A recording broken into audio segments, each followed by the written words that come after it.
Juan Soto, 50,000 against one, return to Yankee Stadium. Although, newsflash, Kratz, he does have teammates. So I would say 25 or 26 versus 50,000 helps. But obviously, he's going to get all of the attention. I think that's going to be a fun watch. We're going to talk more about it later, but I just wanted to make sure we got the whole, scene set of what's going to happen this evening and how they're going to treat him because, he spent 20 years there. They made a higher money offer to him. How dare he show them up and bite his thumb at the Yankees after everything that they did for him? Did you say 20 years or 20 minutes? Oh, 20 minutes. And oh, wait, they right. actually got severely outbid, not just by the total number, but by the bonus and some other things too. Sorry, my bad. A quick error there. How do we feel about the Yankees treating him as a villain? Yankees fans, let's be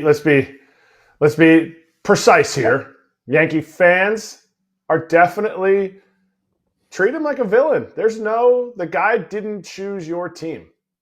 Could have, but he didn't. He didn't choose your team. So if you're mad, go for it. You're going to be mad for 15 years. Every year he comes in the Subway Series. So just make sure whatever you're going to do, be consistent. Todd, do Yankee fans have a point, or should they leave him alone? Obviously, you're going to boo him a little bit, but my thing is he public enemy number one for bringing them to a World Series and then going to another team that was giving him more money after spending a whopping 1 year with the franchise? I mean, it's just his stature and who he is and how he played. He was so darn good for the Yankees. He was, besides Shohei Ohtani, he was right there as being one of the best hitters in baseball last year. I think that links to Yankee fans. That hits home knowing that they're not going to get that ever again. I guess maybe how he did it a little bit. I don't know. With the things that came out, how they didn't get along. I don't know all the stories, but Yankee fans, they're going to be on you. There's going to be some that aren't going to boo, but there's going to be a lot that are going to boo, and that's just the nature of the beast when you come to the Boogie Down Bronx. I mean, I don't think he did anything wrong. Unfortunate for, all the Yankee fans out there and for the teammates. They would have loved to have him there, but now he's moved on to the New York Mets, and this makes for what I call must-see TV, and I cannot wait to watch it all. That's my thing is he didn't really do anything wrong. And I think even if there wasn't a story about, the security or whatever else he wanted with the Yanks that, he felt like he was going to get with the Mets. I mean, that's really just a narrative about hiding what really matters to a free agent who waited until he could get his big payday. Hey. Moolah, baby. You got the money. Big payday? The biggest ever. The biggest ever. Tell you, every MLB player loves him for raising the price of free agency. Vladdy Jr.'s sending him all kinds of chocolates and flowers and everything else. Thanks for an extra hundo or whatever he got when the market value was raised for a player that's a similar age. So anyway, we're going to talk more about it. But, I mean, one season there was a really, really great member of the team.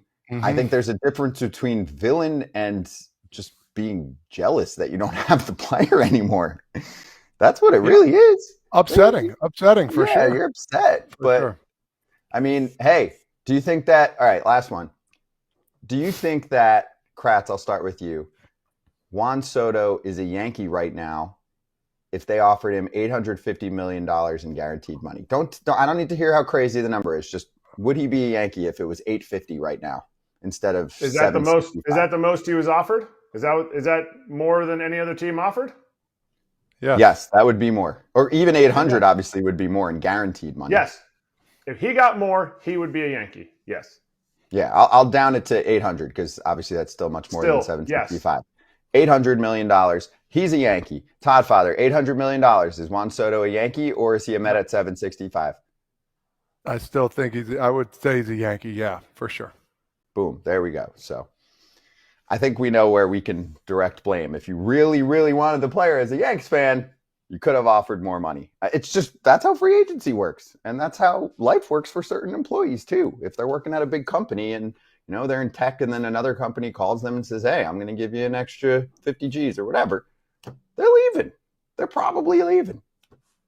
Don't boo them out of the office. Respect the hustle. FT fam, let's talk about the HOF app. If you're into parlays, but sometimes you're missing the mark more than you would like to, can I introduce you to some serious analytics on an app that is easy to read and comprehend? And I'm sitting next to a man who knows how to place a parlay. Yeah, and the biggest thing is breaking down a parlay with this Hall of Fame app. There's the situations that you'll find easier to do. It's very helpful and understanding. And if you like, gambling, sometimes this is really good to know. So get on there, get on that Hall of Fame app and check it out. Yeah, this is info that will help you, okay? With a 4.9 rating in the App Store and over 6,000 five-star reviews, safe to say that HOF has already helped a lot of people bet smarter. For a limited time only, FT listeners can get a 7-day free trial and 50% off their first month when they use code FOUL at checkout. Download the HOF app on iOS or Android. Enter code FOUL and you're all set. Is there a possible scenario that he could have left and not gotten booed? Because don't forget, this man was an MVP candidate. He took them to the World Series that the Yankees haven't been to since 2009. Is it because he signed with the Mets, or is it because he signed with any other team than the Yankees? He was going to get booed no matter what.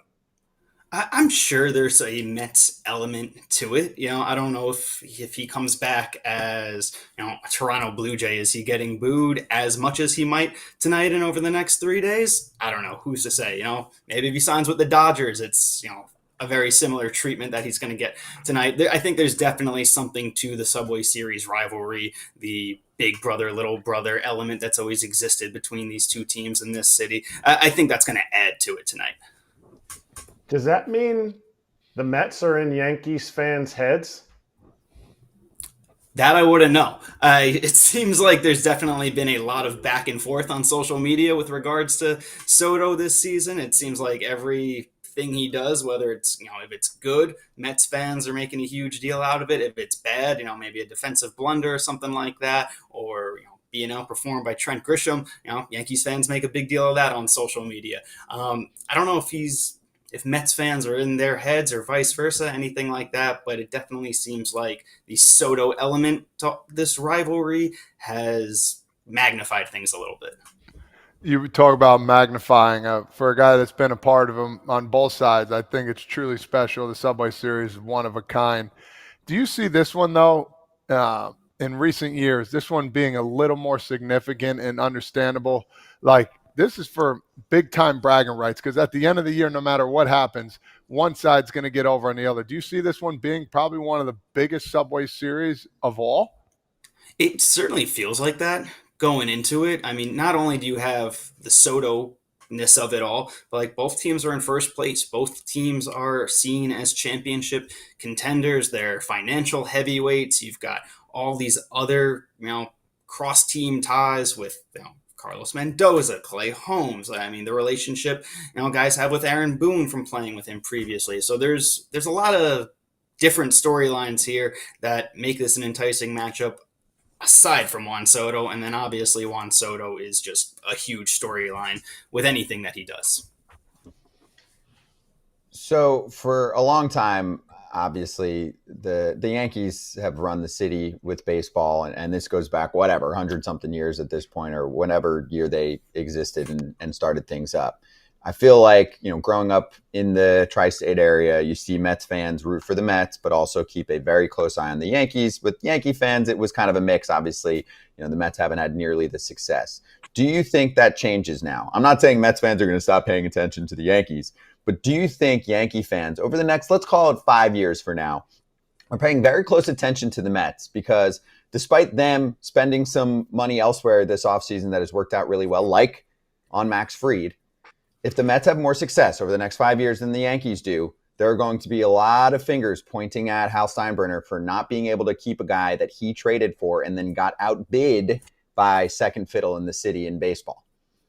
Well, I think it started a couple of years ago, when Steve Cohen introduced himself with these crazy spending sprees and showed that he can be a financial behemoth. He's been in some years a bigger financial behemoth, and the Mets have been one more so than the Yankees. I think that's when it really started to change, that Yankee fans and the Yankees are paying attention to what the Mets are doing, because they're a threat in free agency. And now, like I said, they're playing amazing baseball. They're a first place team as well. They're a championship contender. Like they're a threat in every sense of the word. So you're going to pay attention to them no different than you would pay attention to a division rival, or the way the Yankees have paid attention to what the Dodgers have done the last several years. I think that dynamic started to kind of shape and shift a couple of years ago with Steve Cohen, taking full control of the team. Is there any team animosity? Yes, we've been talking about fans, ownership, team animosity. I mean, you heard Judge say, or Soto say, yeah, I changed my phone number. So we had the whole who dis, change my number. Nobody from the Yankees was calling Juan Soto during the offseason. Judge is the leader of that team. Is there any animosity between the team, or is it just going to be hugs and kisses before the game? I don't think there's necessarily any animosity. I think a lot of players understand that Juan did what he thought was best for himself and best for his family. I don't think any player is going to want to be in the situation that Juan put himself in and earned for himself this past offseason. Judge went through it a couple of off seasons ago himself. So I think these guys, particularly the ones who have been to free agency, get it.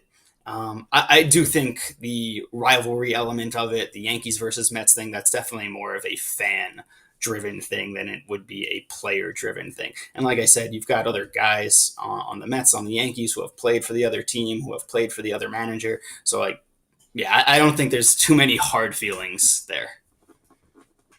What would you want to ask, and maybe what have you already spoken to, Yankees players and or brass about Juan Soto? Take me back to when that all went down, right? And he actually signed with the Mets and what the sentiment was. And I know eventually they talked about how, what was it? Judge didn't have Soto's new phone number, all that fun drama that we had. But, what did you hear back then? And what would you want to know about now that it's been, a little bit of time? You let it simmer for a little bit after it actually happened. Yeah. As far as what I heard back then is kind of what everybody else has heard, is that Juan changed his number and guys weren't necessarily able to get through to him during his free agency. As far as what I would want to know, I'd like to know if there is anybody that actually did get in touch with him, guys who are current Yankees, what they might have said precisely, what their pitch might have sounded like. I also would be curious, just what were guys' genuine initial in the moment reactions when they saw the final number, because I think most of us in the baseball world, our eyes popped out of our heads. Did guys expect a number like that?